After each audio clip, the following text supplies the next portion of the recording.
big cedar elm.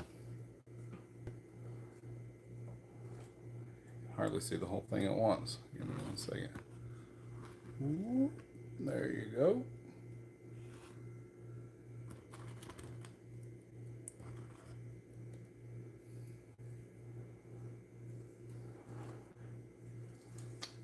There's the front.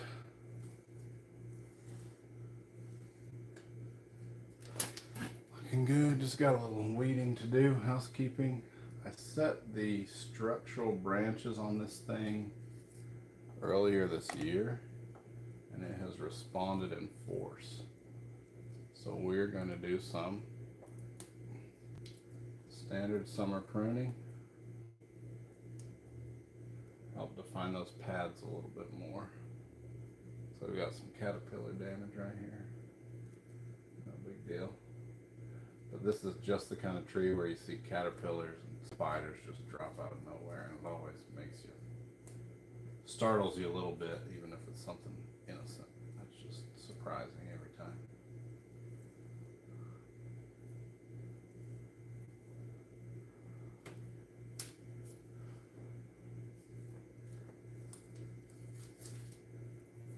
Oh, I forgot one thing real quick. I will be right back.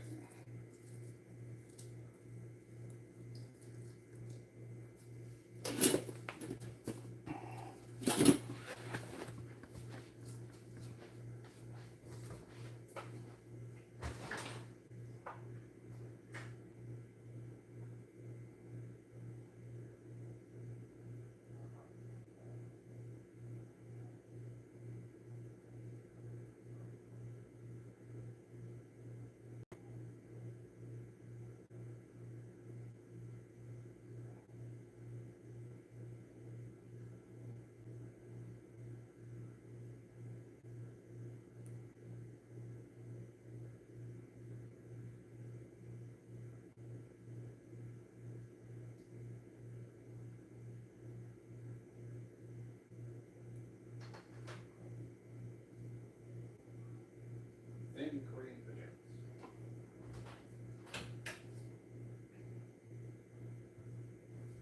Okay.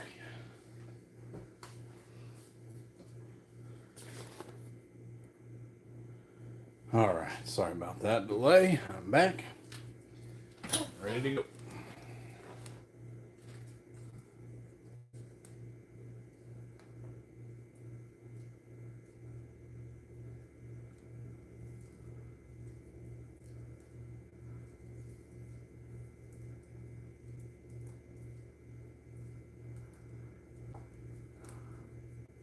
It's been a few years since I've really gotten to focus on the trees the way I've wanted to, as far as my trees are concerned. I have almost finished. I have about 2 dozen left. I've almost made it through all 400 or 500 trees in the garden. It'll be a good year to keep track, but I tend not to think about it too much. I've touched almost every single tree in the garden this year, so I should finish up next week. And then may get a little bit of time off in the summer, but fall's the next big season. September starts wiring. I have some black pines I'll need to do decandling on and whatnot, but a few little here or there things, but nothing like that early summer pruning. It's great.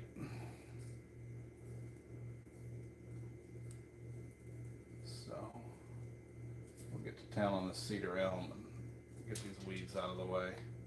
It came from oh, I can't believe I just forgot his name. Down in Houston. Came from down in Houston. A nice little collector. Grows some good material. I can find it in about 10 seconds, but I'll post it in the chat. Or in the description later on. there are slugs everywhere. It's been particularly wet for this. Been particularly wet for this late in the year. Usually, all our wetness here in North Mississippi is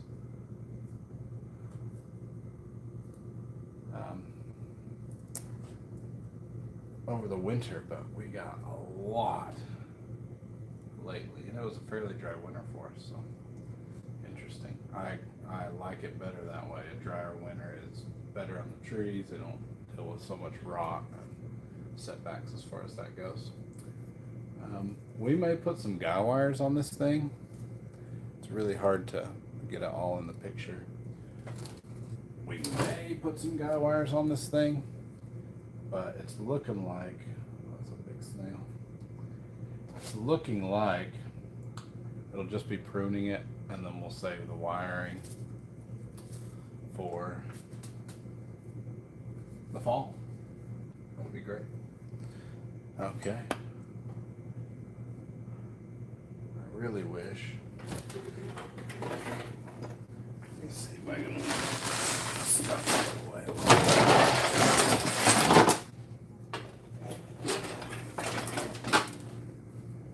That's much better. We can see almost the whole thing there now. Okay, that's better.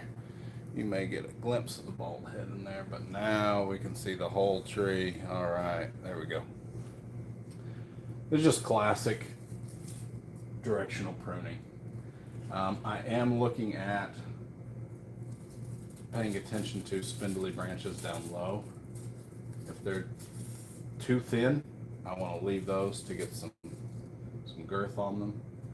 So maybe I'll start up here at the top, but we'll see.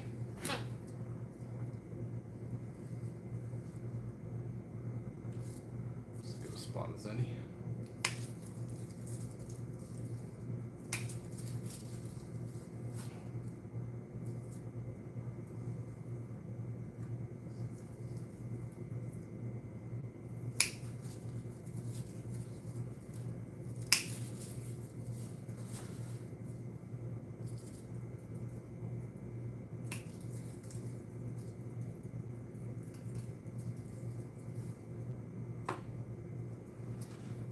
I've already set the primary branches. I did that earlier this year.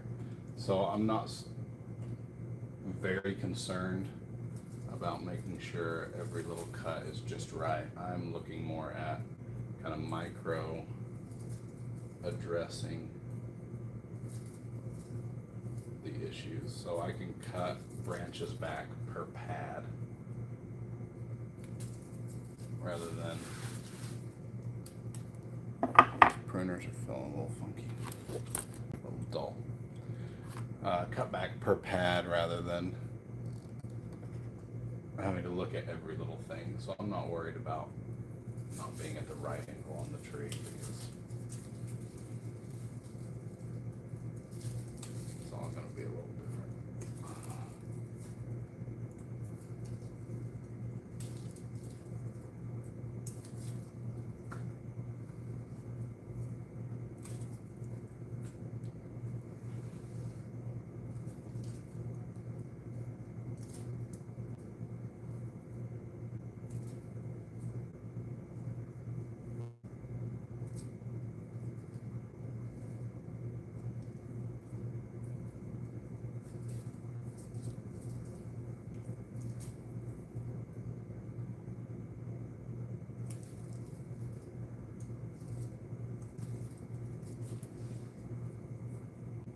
As usual, if there's any questions or anything, throw them up in the chat. We will get to those as we can.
top, I'm removing thicker branches, focusing on ramification and selecting down the thinner branches.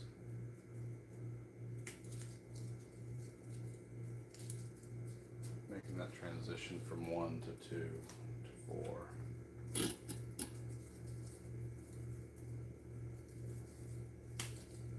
I'm also looking for areas like this where I've got things sticking straight up versus horizontal. I'm going to want to come in and remove those vertical growing pieces. We'll flatten out that pad, not completely.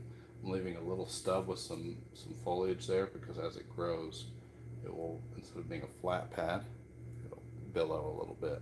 We'll help that grow out a little better. Ooh, chair made an odd sound.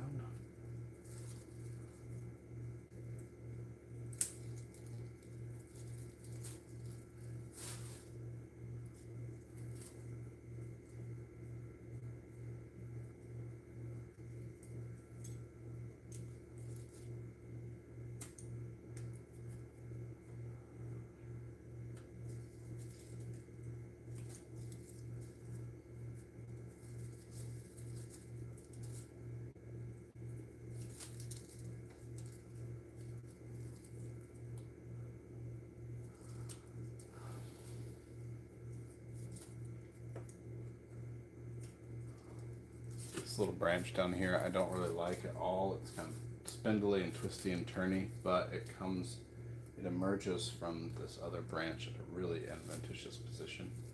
So I'm just going to let it hang out down there, see if it thickens up and can work to my advantage in the future. Take off that portion. I left the portion that I needed / wanted. So.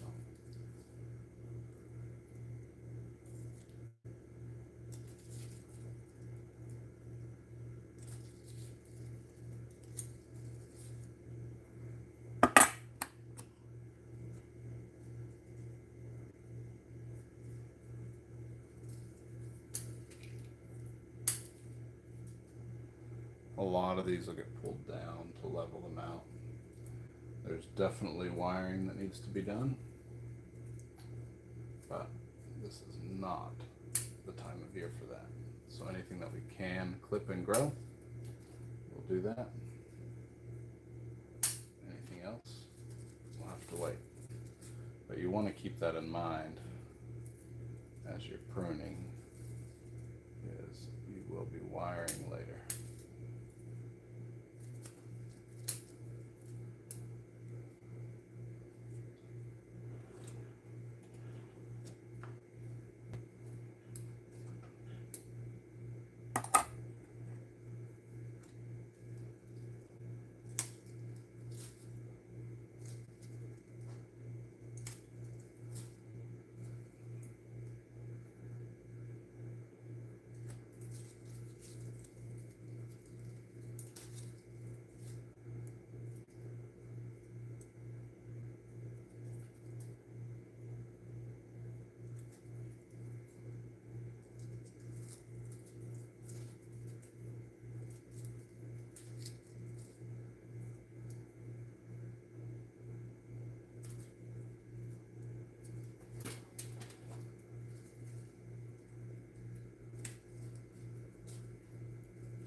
This is a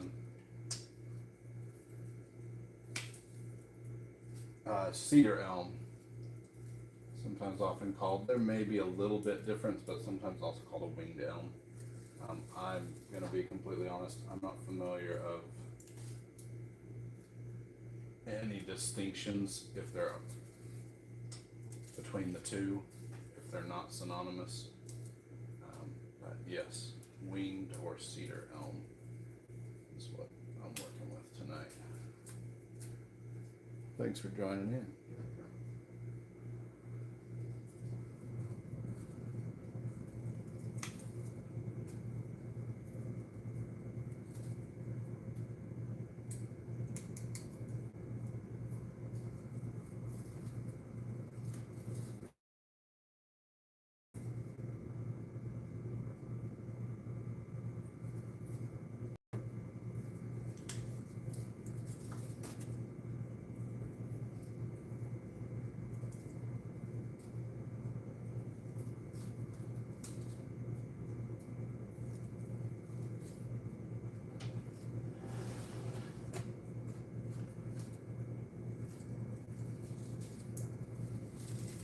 If that wasn't the answer to your question,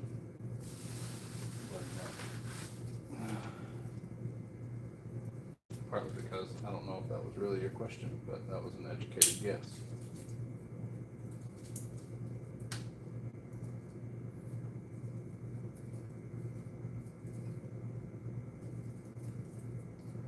See, even just pulling down this one branch like this really changes the dynamic of that whole section, right? Making this thicker portion here horizontal. Let me change that just a tad. Making this branch right here, it's sticking about like yay. Pulling that down horizontal changes the whole feel of this pad. So all these branches that were sticking straight up are now horizontal just by pulling that one down. So always have to be playing with things, looking at how it's going to change as you consider wiring in the future, in the coming seasons.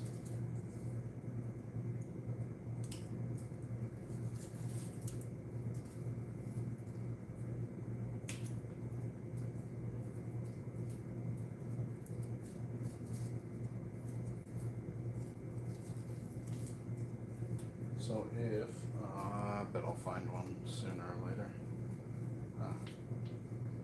If you're wondering why, give you an up close.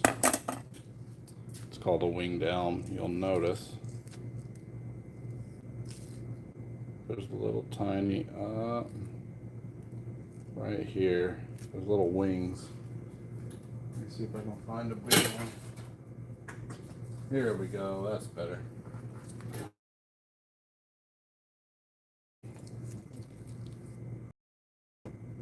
Stem's mostly greenish yellow, and these wings are orange. You can see them, and those will fill up. It'll create a fantastic bark, but also you can get pretty impressive wings sticking out throughout the tree, especially on larger branches, but they tend to develop fairly early on.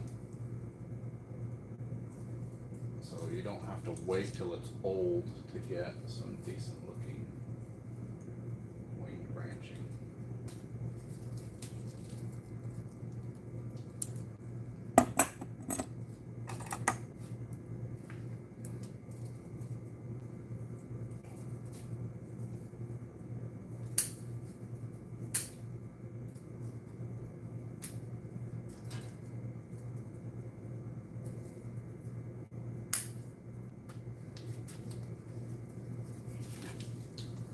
Kind of is just a huge mop, but that's kind of the fun of it too, is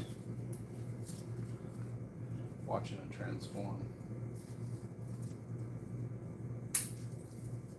Hopefully it'll stick with me through the rest of it, but we'll see.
a big wound at the top. So I'm going to remove all the lower branches and leave it sticking up through here, but that will come off one day. Just going to remove what I can to help it clear out so it's not muddled up, and we can keep the interior a little cleaner than it is currently. A little addressing of the wound would be beneficial. We can do that when we need to.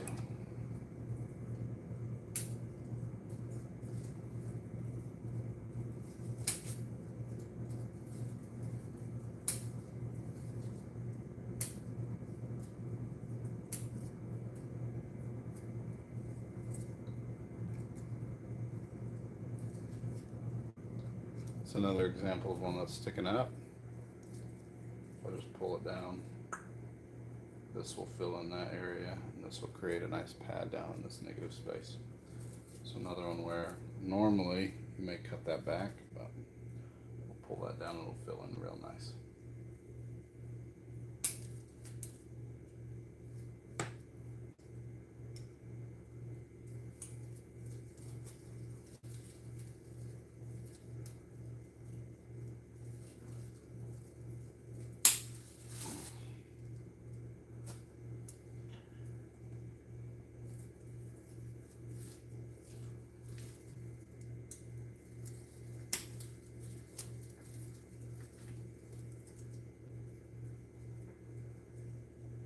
Okay, there we go.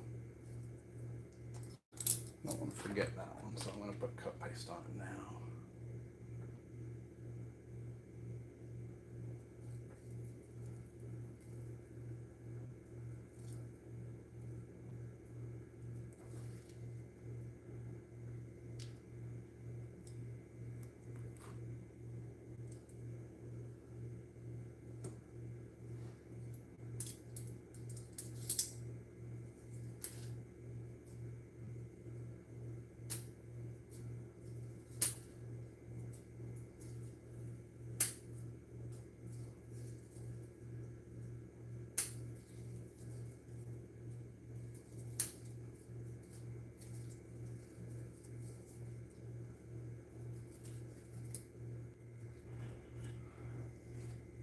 There we go.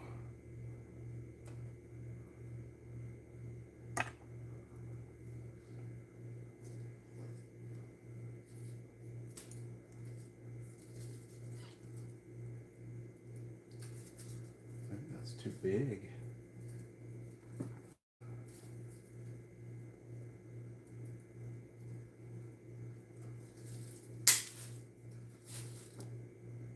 Hardly even notice.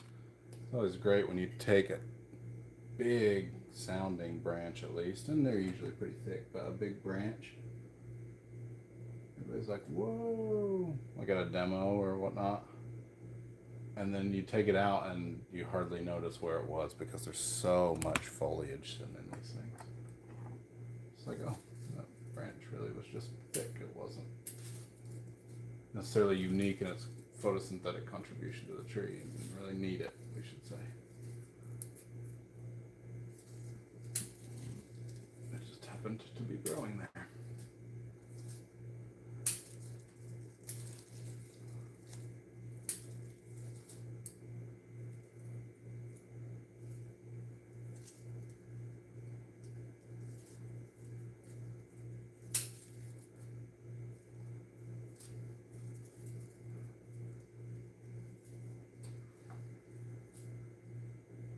This one's growing backwards, but I bet we can use that.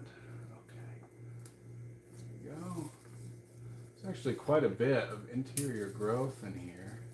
I'm not clearing all of it out, just stuff that I know I don't need. And anything else may be advantageous to us in the future. But all this is going to die back and die off anyway if we don't clear out some of the canopy. So it's one of those things. You either cut it out or the tree gets rid of it. But if you're not going to cut it out and you you need it, you better make sure that it's getting energy to the tree, or else the tree is going to have no use for it.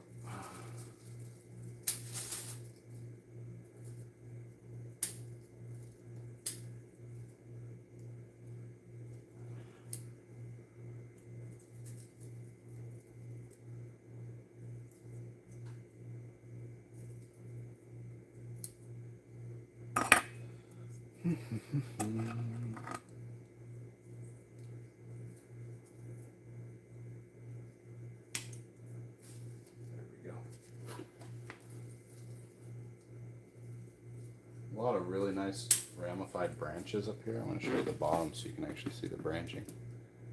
Nice ramification, but it's in the canopy and it's all the way out here.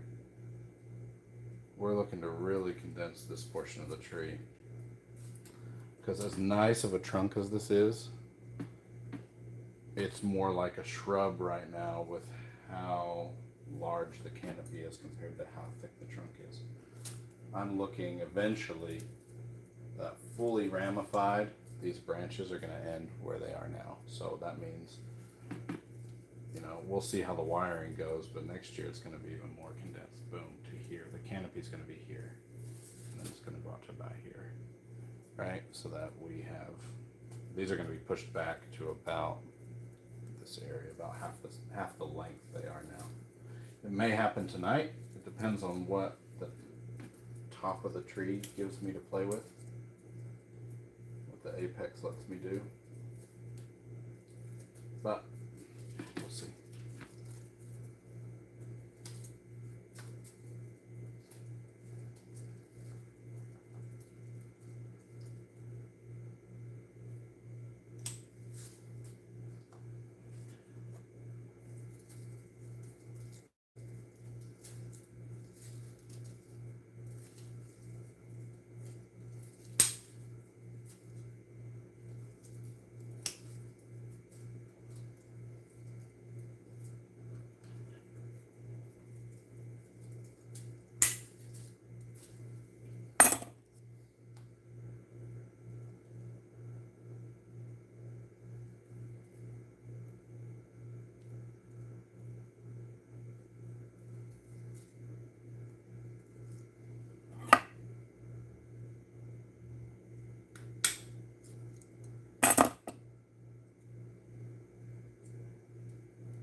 Really like that. So I'm kind of designing this whole area, or thinking through the design of this whole area on the fact of this branch coming down to here. Probably forward a little bit.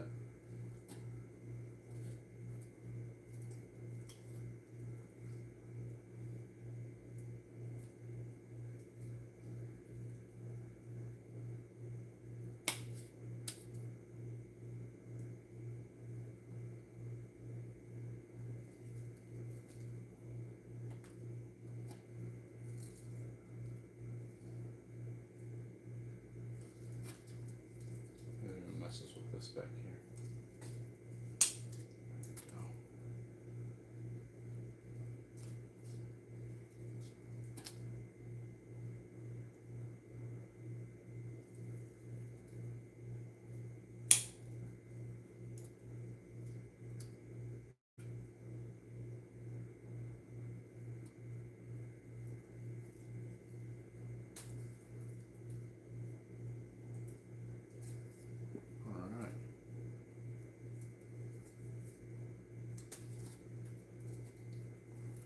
Maybe we'll wire that down a little bit once we get this cleared out a little more.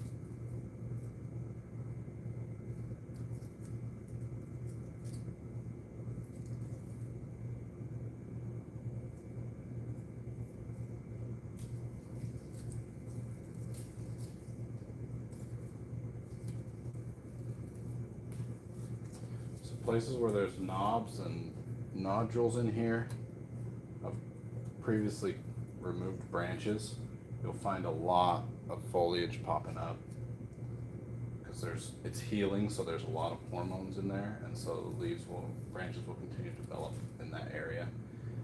If you want a smooth wound, smoothly healed wound, you're going to want to make sure you get in there and remove those portions of the growth, just to make sure you don't get absurdly adverse swelling.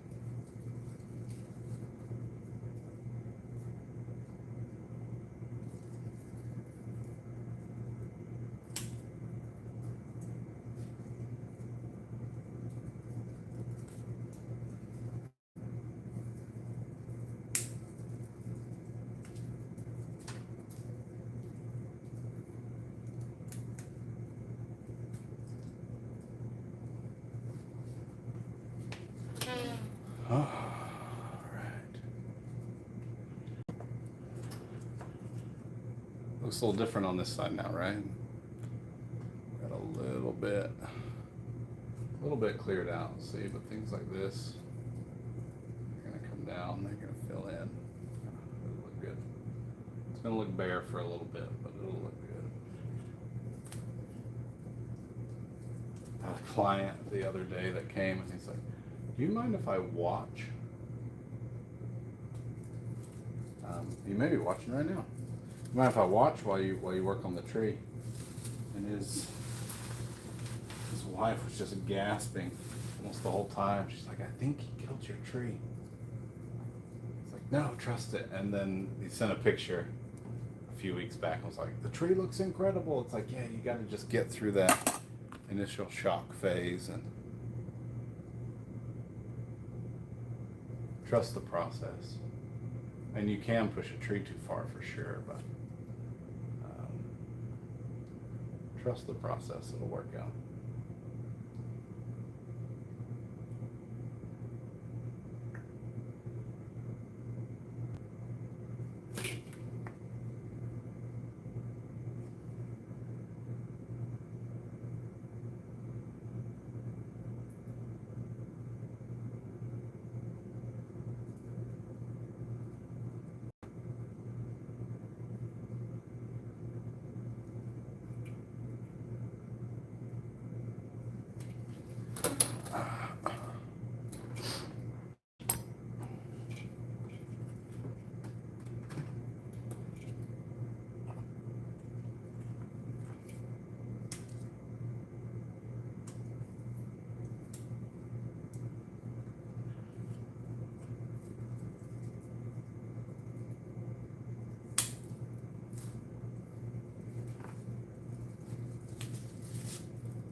I mean, if you've seen any of my other videos or anything,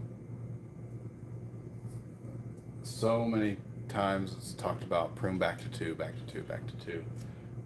meaning back to two branches or buds, so you get that bifurcation.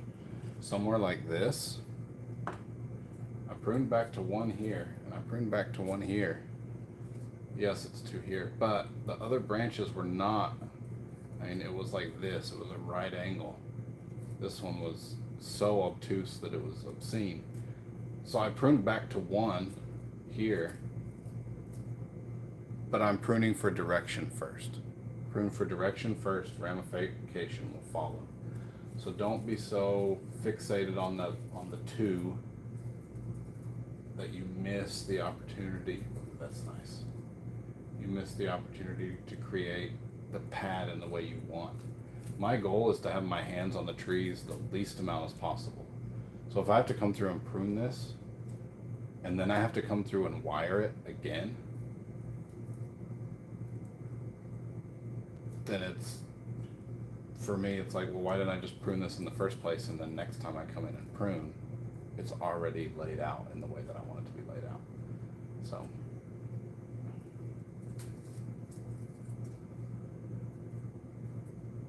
Not a big fan of redundancy.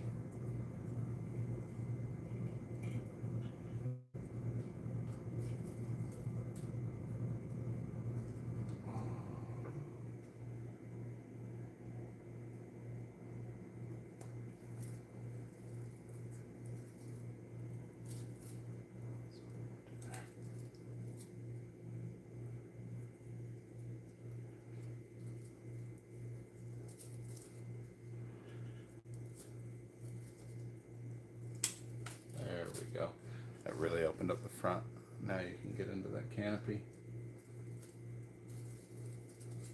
We want to be able to see most of the trunk as we move up. Kind of splitting the tree into thirds. We want nothing the first third, branches the second, and then the canopy covered on the last third. We'll see if that works out exactly, because it's got a bit of a neck right here. This portion is as long as almost half the trunk that's visible, but it leans forward quite a bit, and so from here to here, maybe we can bring it down further. I don't really want to, the canopy's good. I don't want to have to shorten the canopy because I don't have anything to shorten it to. So I like where the canopy sits, the apex sits. We just got to make it more dense and see if we can drop it down a little bit. So maybe there's a guy wire in the future, just bringing this down just a tad. So it shortens it up a bit. Shortens up that neck rather than being so elongated, but otherwise that's good. Maybe I'll put that guy wire on it, because I can put most of the guy wires on the roots, which means I'll be able to repot this rather than guy wiring to the pot. So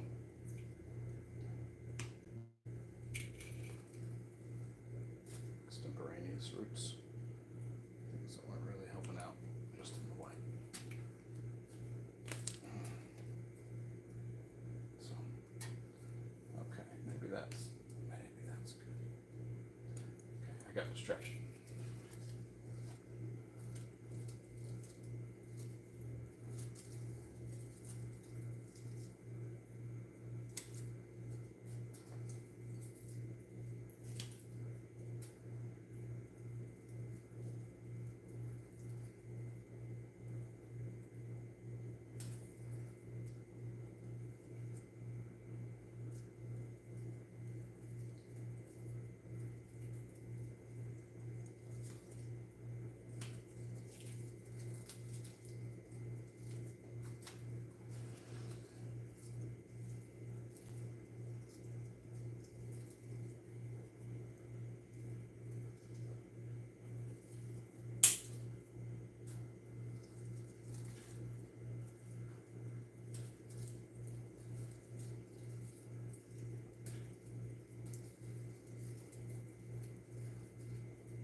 I'm gonna forget about this, and I'm gonna end up cutting that whole thing off.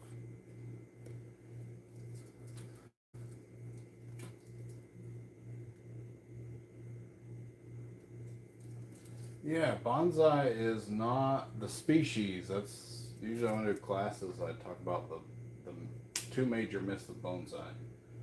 And one is, well, I guess three. Well, two. One's a misunderstanding. Bonsai, not bonsai. But it really doesn't matter. I'm not that pretentious to care either way. But number one is bonsai is not a species. It's a process of miniaturization. So anything that develops a woody tissue or bark can be bonsai'd or go through the process of miniaturization. I usually describe that as manipulating the way the tree uses its photosynthesis and uses its energy and photosynthetic properties in an artistic manner. Number two is bonsai artists or practitioners are patient. We're not, generally speaking, or not because of bonsai. We love playing with the trees, so we usually have a ton of trees. So So we're not patient. We're not sitting here with this one tree staring at it on the table for an hour or for a year waiting to mess with it again. We do this to one tree and then we're like, oh, that was nice. I like that. I want to do that some more. We'll sit down with another tree. And then you realize, oh, I'm out of trees. I better go get some more trees. Then you go buy another tree and then another. And then before you know it, you're in the doghouse with the missus. You're in trouble.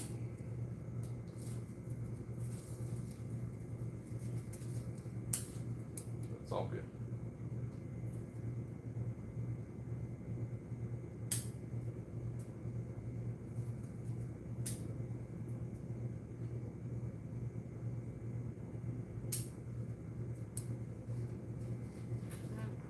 What we got? Took a couple wingbark. That was nice.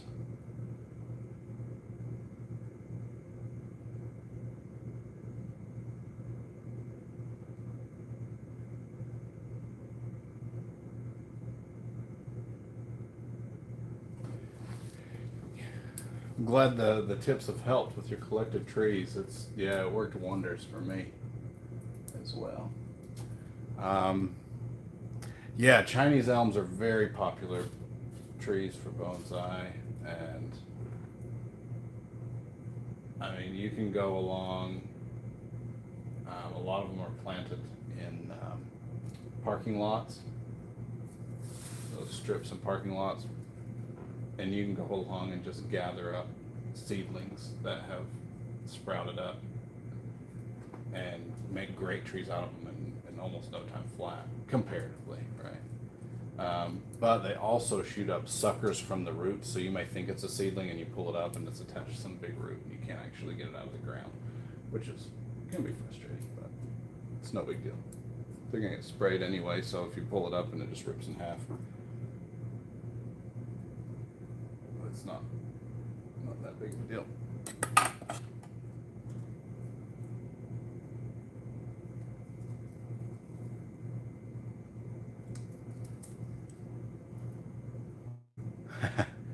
Yeah, a lot of people don't love them, but I got off center there, sorry.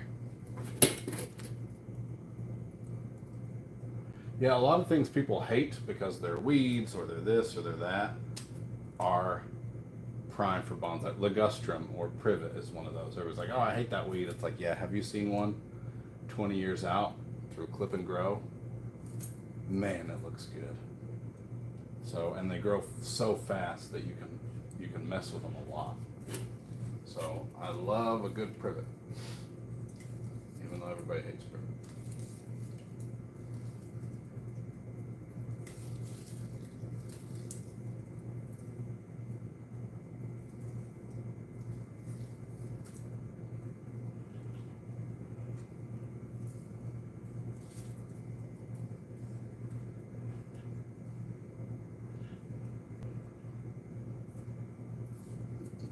This spot's really dense. There's not a ton of branching in there, which is a shame because for as much foliage as there is, I'd like to be able to cut back to something, but I can't.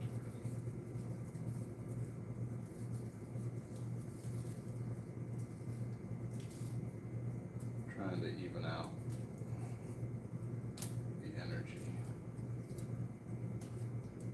big bare spot and then something's going to come along and suck all the energy out of it. So I may partially defoliate this as well, depending on how close we get to what we're looking for.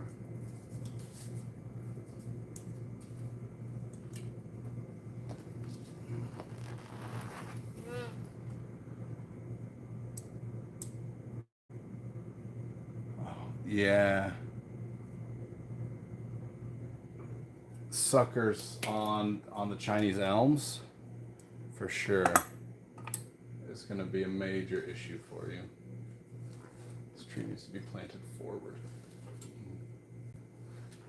Now we're off center again.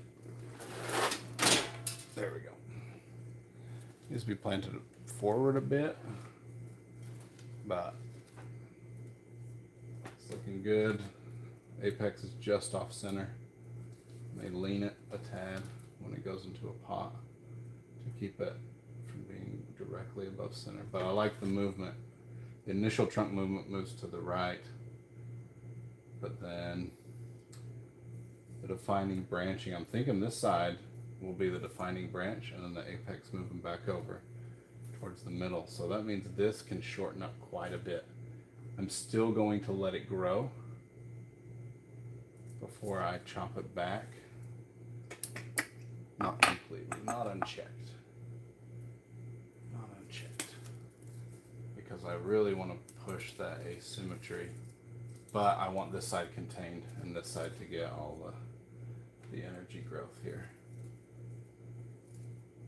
I like the branching here a little bit better. It feels stronger versus what's over here.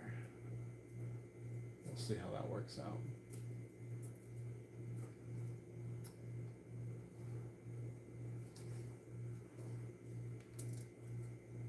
Sometimes I forget to check my front, so I gotta make sure.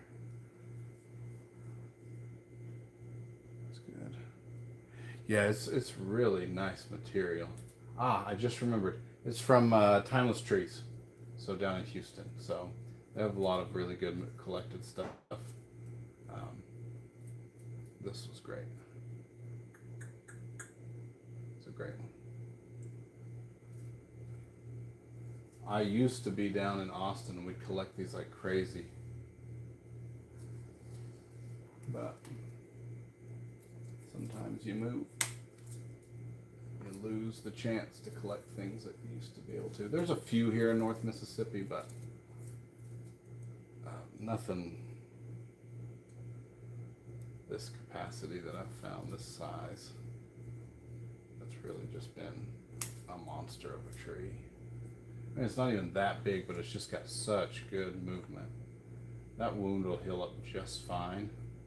I don't mind wounds on the front, and considering the branching, and this, we'd have to make a wound. We'd have to get rid of that, and then you just have left, right, left, right, left, right, all the way up. This opposite side is really, really nice. Much better trunk flare, much better nabari. The branching, you have something low, you have something from the back, and that's forward. You have a lot more interest in the branching from this side, so I'm going to forgive that scar for sure. This one will heal up completely and should bark over, so I'm not worried about that one. This one may take a little longer, but I'll definitely carve it out and keep trying to heal that. If we get just a thin wound, that would be fine. I'll hollow it out, but we'll try and work on that over time.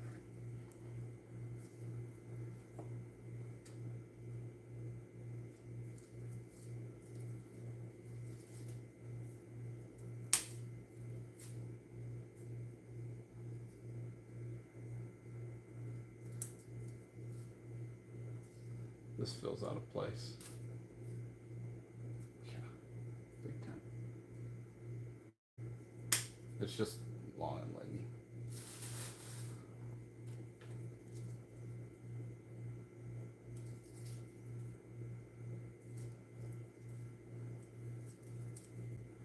You always have to remember with your deciduous trees, they are going to fill in. So don't worry if you're seeing a little too much of something. That's still a little flexible.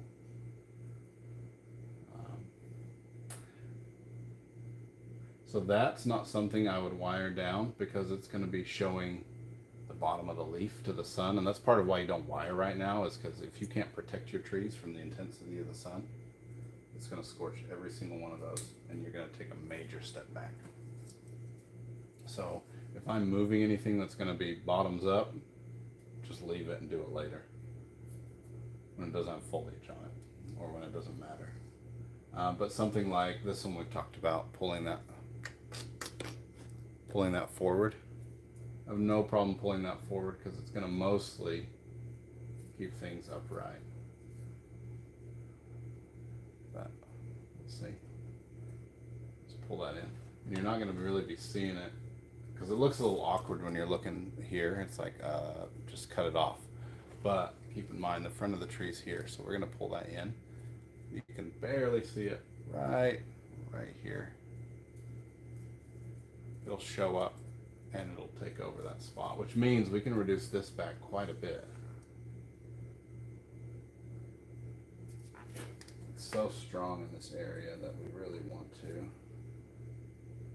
make that back a bit, because this is all going to grow and take in that space.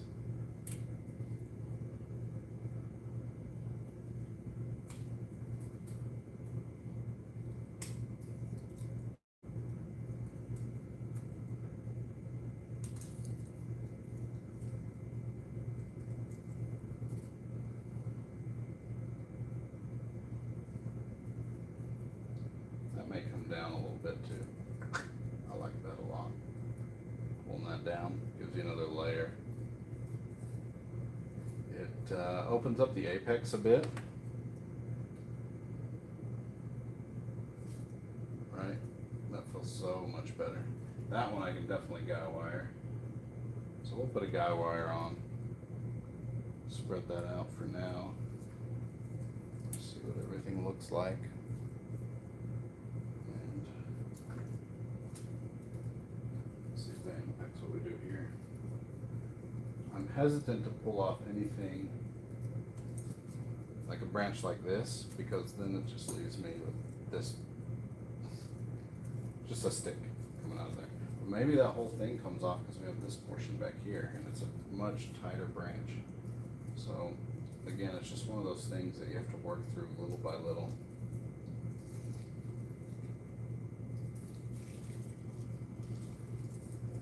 Especially on a tree this size where you can't see the whole thing at once. Something smaller you can kind of see if, oh, if I do this, then this is going to happen. And you can, if you're thinking 3-4 moves ahead, if you're playing chess instead of checkers, then you'll be able to kind of see the whole tree at once, then you can make those adjustments. But something like this where I had no idea if this branch was even going to be here or what was going to be in the way,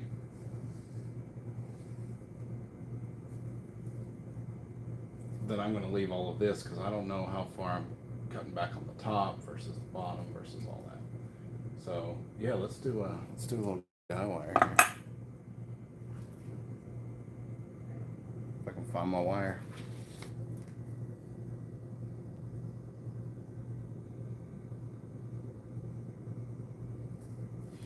Yeah, it's really interesting discussion about wounds being used as an aesthetic, right? They're definitely, I mean, I'm thinking like an owl hollow on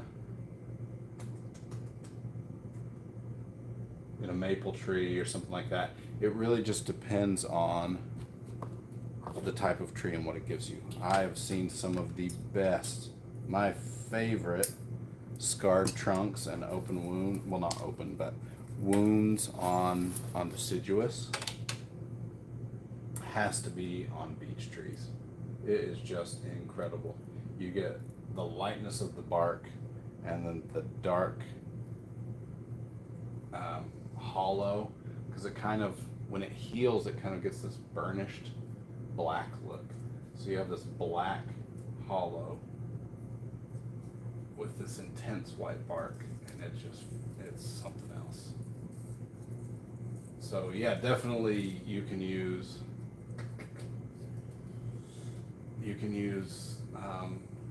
wounds and everything to your advantage. With deciduous as well as conifers. I mean, I know conifers are kind of like the go-to for gin and shari and whatnot, but there's nothing wrong with the conifer with the right kind of deadwood on it.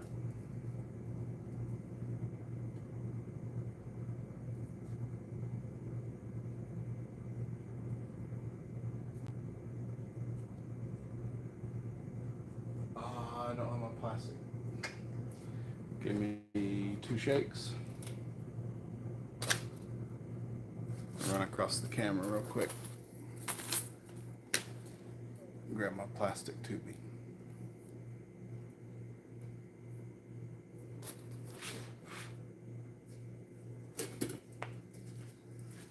Reach it.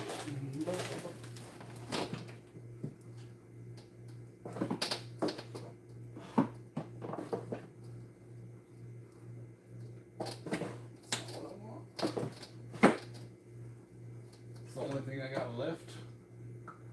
Oh. It's an abomination of a red piece of something or other.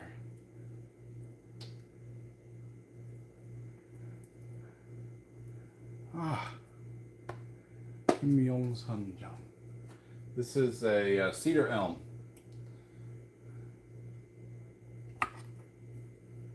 Or winged elm, depending on your... I'm surprised we haven't had somebody come on yet and tell me which one it is or it isn't. But yes.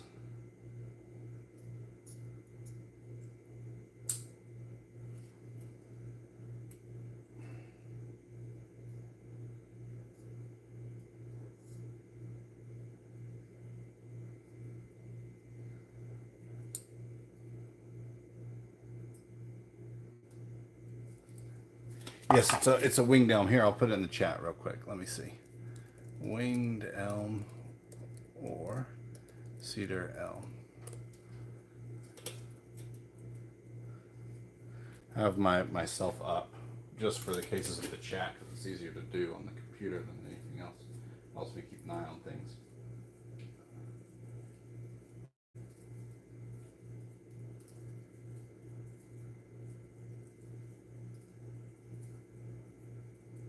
Go, little piece of plastic. Oh, that chair. I gotta get a new chair.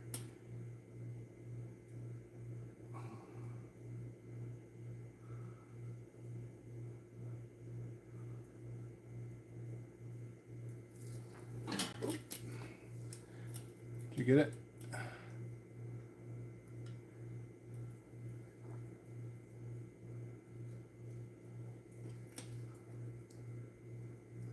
Which way I rotated it.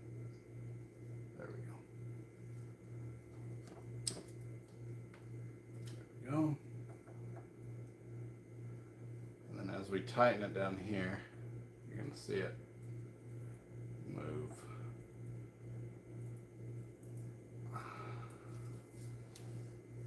Always got to check the front. Oh, it looks pretty good. We'll see. Make sure this is secure.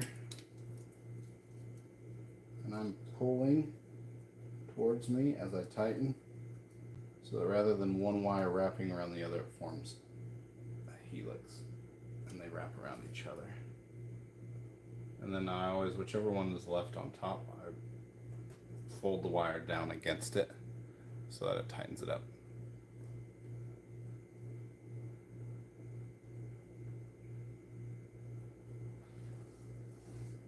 Ah, now it really pulled that canopy out rather than being so heavy up top.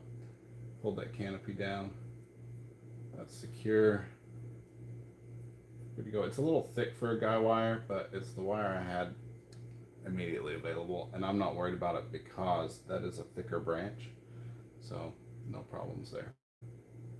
And again, a bonus having some exposed roots, so I'll be able to repot this without issue out of this big crate. If I had a bunch of guy wires to this, then I'd be stuck on there for a little while.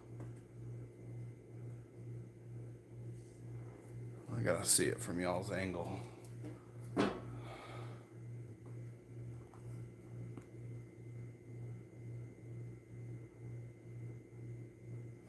For a thicker trunk, yeah, it's not luck at all.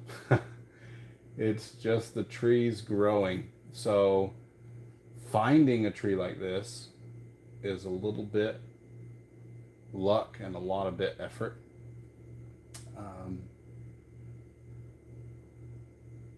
Growing a tree like this, like if you have a sapling and you're like, hey, I want a big cedar elm, a lot of fertilizer and putting it in something like this where the roots can come through and grow into the ground, and then it has unlimited resources with which to grow. So something being grown in the ground and cut back periodically to develop a nice line and some taper and whatnot is really going to be your biggest advantage. So it's not luck for sure. There's a little bug in there. Get rid of that little webworm. The This is good. This is all gonna flatten out. So it's not perfect. We gotta straighten these out, but it's a lot different than what it was before. So.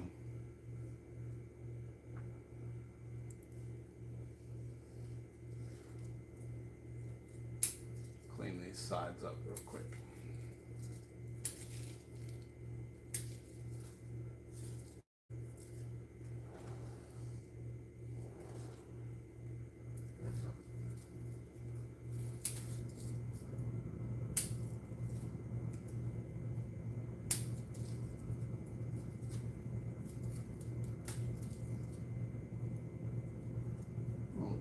No, we don't need that. Knowing this is the back of the tree, we don't really need a whole lot of energy put into elongation. You can pull that back quite a bit. These will leave. That's kind of tall and tufty. That's going to fill in.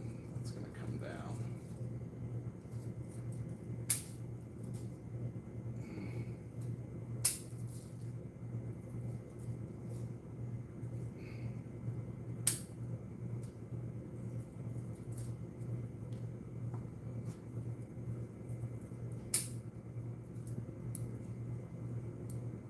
Third year of practice. All right.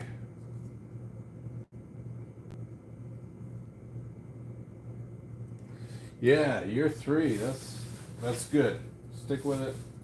Despite any dead or dying trees, hang in there. I was in year. Well, what year is it now? 2005. So I was in year 8 of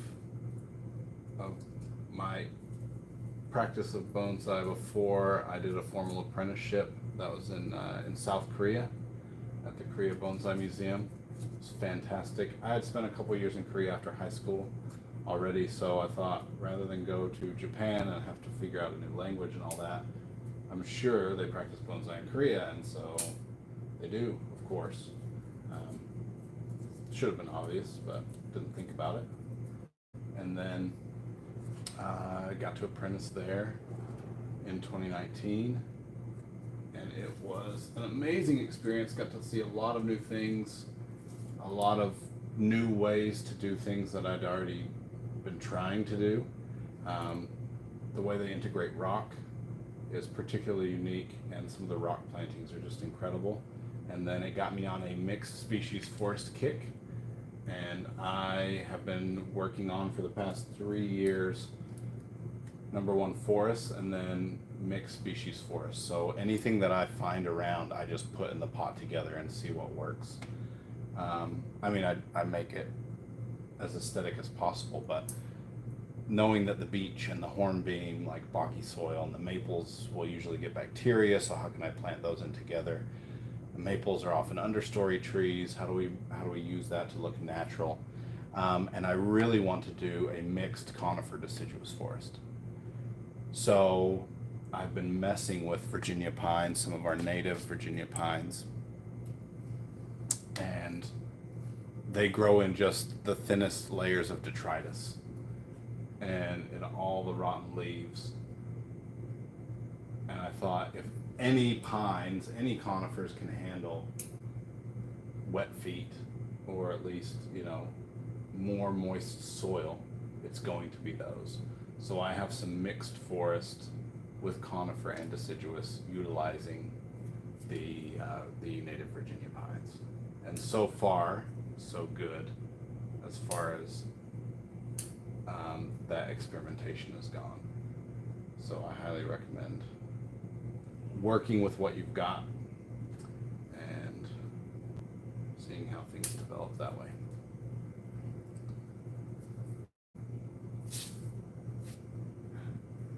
Thanks, Case. If you were on earlier, I mentioned the surprise of your wife when she was like, he's killing your tree. This was fully, I've taken off. It is a full 5-gallon bucket load over here that I've taken off this tree.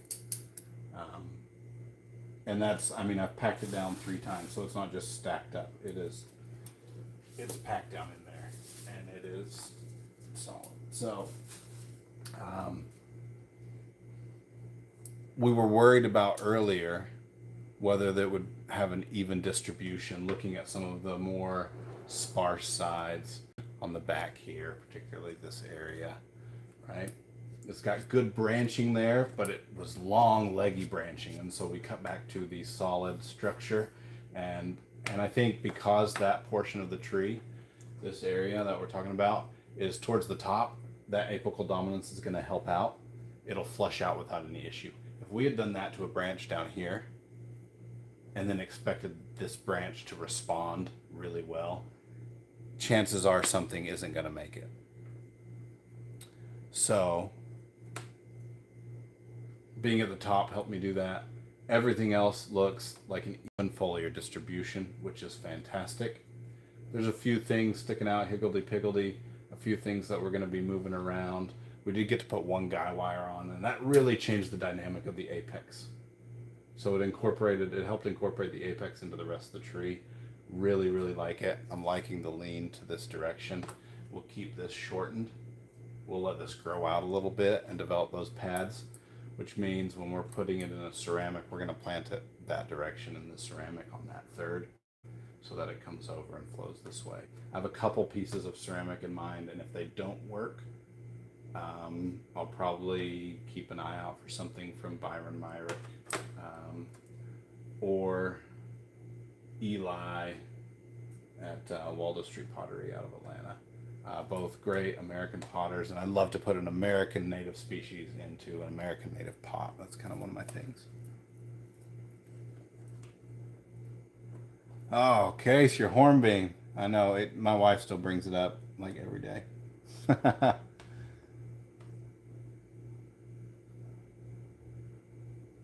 Yeah, so incorporating the rocks, there were a couple things in Korea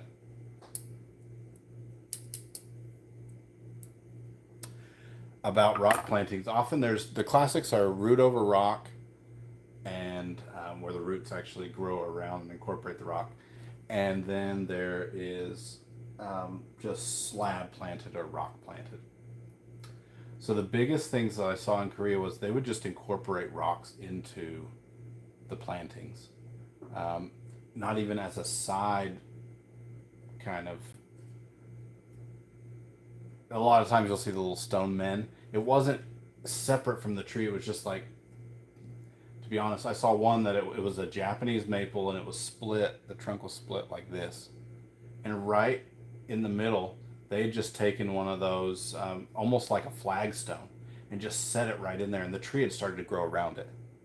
And then they lowered that into the soil, so it looked like a rock had fallen off the cliff and landed on that tree and separated that branch out, is really what it looked like. And it was something I'd never seen before. So it was wild. And another thing was they would incorporate, so they'd have a stone, right? You'd have a big stone. Rather than doing a root over rock, they would just plant it on the top.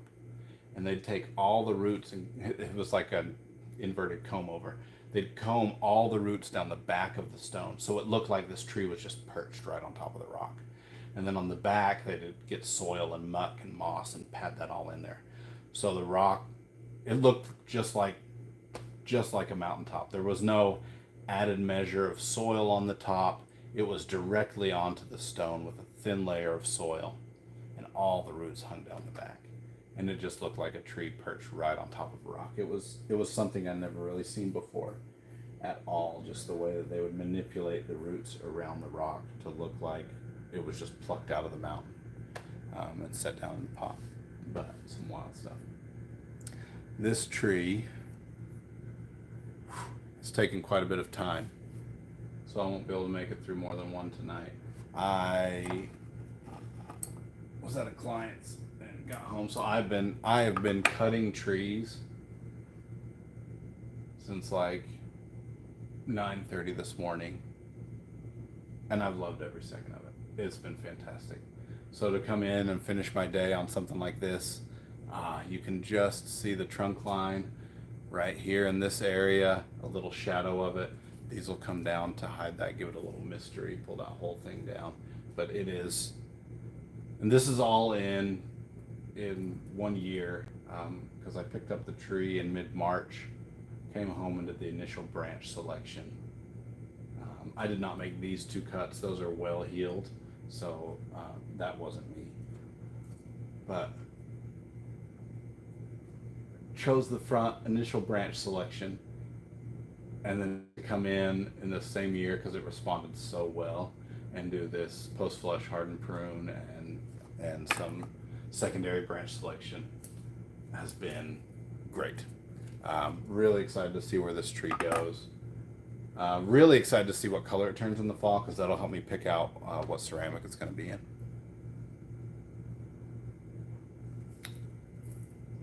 All right. Yeah, the development and the nuances from country to country, and even from bonsai garden to garden, is really fascinating to see. So I've had fun when I'm able to tell people, yeah, I apprenticed in Korea. They're like, you see a light turn on, they're like, oh yeah, obviously, because there's Penjing in China and bonsai in Japan, there's going to be something in the middle of those two.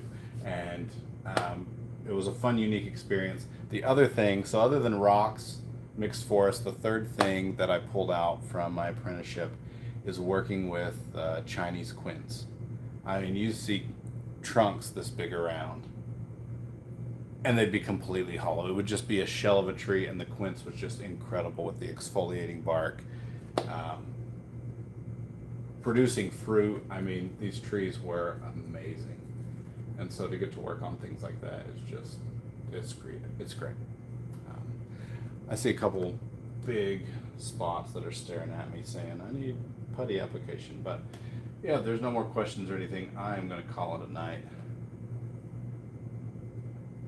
and go work on more trees tomorrow.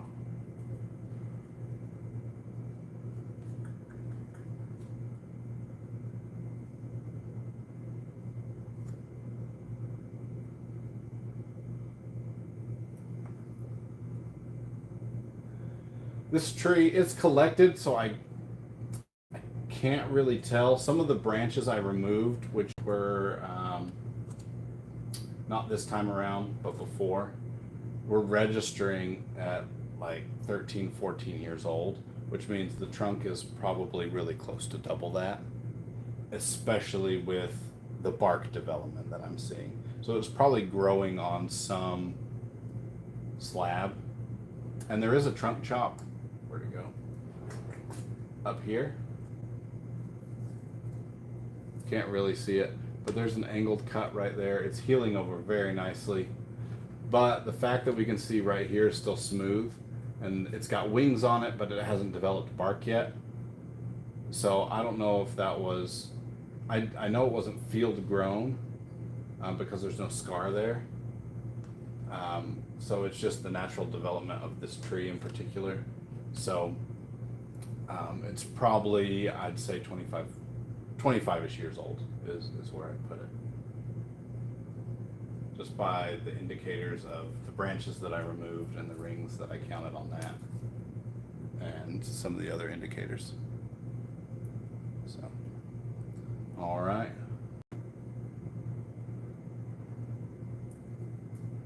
Thanks for joining in. Appreciate it. Bonsai on, y'all.